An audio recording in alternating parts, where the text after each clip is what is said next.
Manipuri medium की छात्र Singh letter marks फंगलबा 75 की मतलब फंगलबा छात्र सिंह अमदे मीडियम अनेमकी छात्र सिंह मणिपुरी सब्जेक्ट असिदा 100 फंगबा लोइना डिस्ट्रिक्ट असिगी टॉपर ओइरिबा छात्री मखुइबु थौना पीबगी ngasiगी kuna masigi thoramasi sinjabani aina haijaningbadi ngasigi thoramasi da saruk yajatuna angang asibu mahiru sing asibu ujaba phongjaba amasung makogi haraban nuaiba asida ai isama saruk yaba phongjaba se aigi damaktadi yamna laiba thobani haina aina khanjei nakugi harauba asida aisu saruk yajari mahiru sing asina ngasi makuina mai paklei base thudo handukna mai paklei base masi english da haidaga stupendous success hairi boduni stupendous success hairi ba ase masi nakugi hona jamanni nakuina tumba saba खंगदबा मखै अइन कनबदगी फंगी खना तालिबदु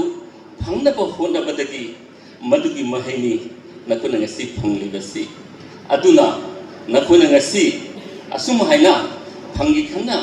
होनबदगी वाना होनबदगी फंगलिबसे मसिगी माइ पापगी महैयसे मसिगी निंगन नवतोदना नखोगी तुंगी पुंसितसु मखा सथनबा अमसुंग माइ पाकपसे नखोगी सुइदनमकी ओइगनि हाइबसे थाजबा अमा अइना थमजरी ngasiगी अइखोगे अखनरबा थौरमसी रानीपुर की ngariambam imung manungna masi sponsor tobibani aduga aigi marupasu magi welcome address ta pandikre ekoi Lakhipur district committee Manipur Sahitya Parishad Assamna masi sinja lanja bani arrange tawje bani ngasigi award ceremony ngariambam Gaurchandra amasung magi machanipa ngariambam Chandrathas ki ningsing bo oina ngasigi memorial award asi imung manung asina sindi bani oja ngariambam Gaurchandra aikogi Lakhipur lamdam asigi Nehru College Palapuda leiba asigi Manipuri department ki ihan hanba ojani mahak Nehru College Department of Manipur की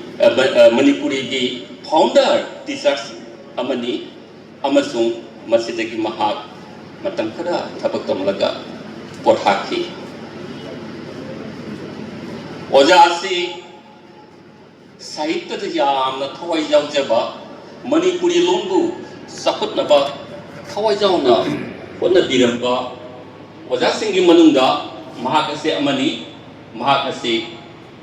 educationist samaj ko sakutnaba honnabada halingdaba tatna hombi honna biramba social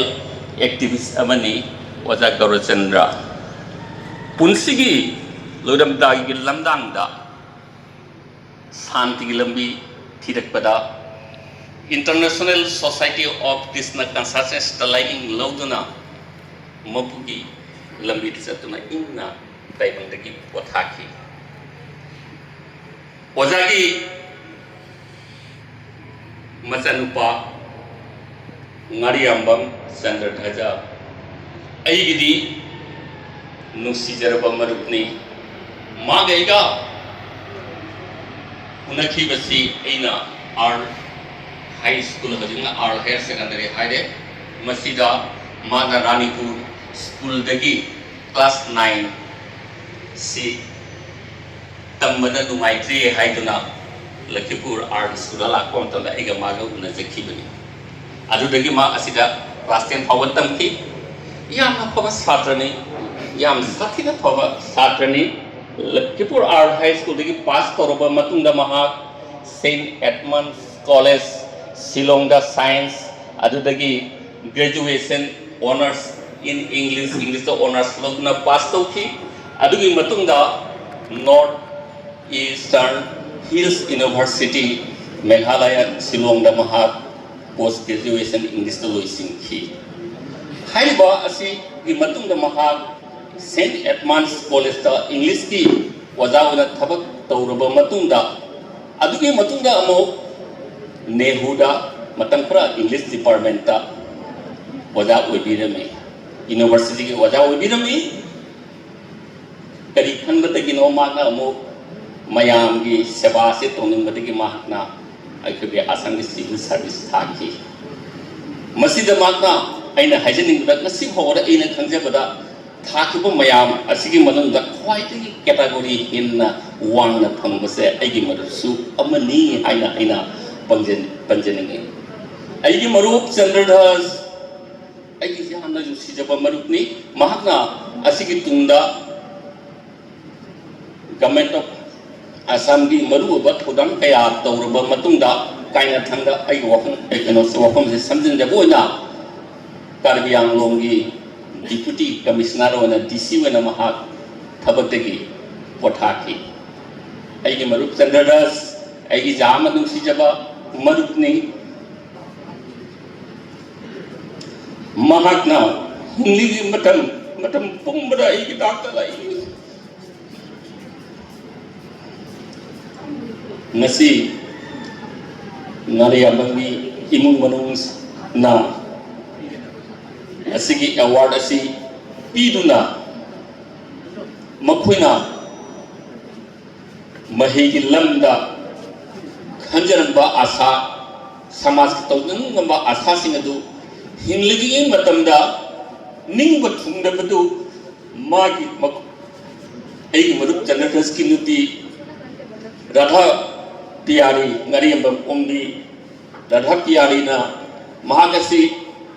government of India की ममिंग लेरबा scientist की मनुंगदा अमनी महागना अइगी मरुप की थातरुप की बासोरिक श्राद्धा ngasi अइखोगी Manipur साहित्य परिषद ना पीरिबा हंदक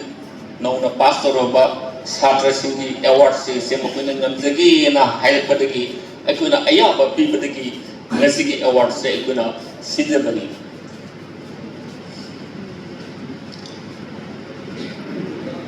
मनोमदुना ngasi की अखुगी थोरमसी